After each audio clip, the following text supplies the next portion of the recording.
the majority of the money and the tickets are on Pittsburgh right now.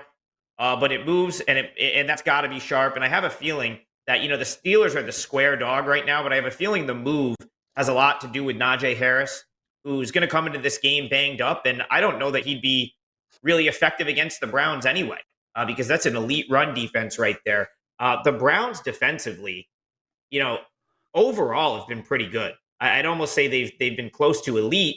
The problem's been closing out the game in the fourth quarter, where they've given up 17 points in both games so far. They nearly let the Panthers back in. And then, of course, the debacle with the Jets last weekend, both of which I benefited from. I was on the Browns week 1 for a 5% play and cashed, and then I had the Jets +7 this past weekend, and that got there in that fashion. But, an interesting stat, guys. The Browns have scored on more offensive possessions than any other team in the league so far. And Jacoby Brissett has actually been extremely efficient, and he's been pretty good. He's only turned the ball over once.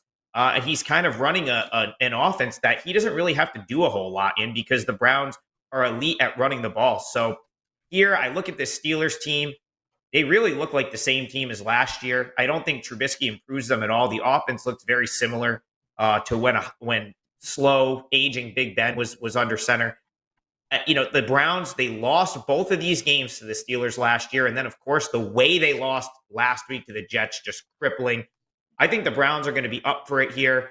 At 5, I don't know if it'll make a best bet. I took some myself at 3.5, and all of a sudden, this thing jumped right up. But I wouldn't be surprised if it goes off closer to 6, and I wouldn't be surprised if the Browns won this one by at least touchdown, potentially double digits.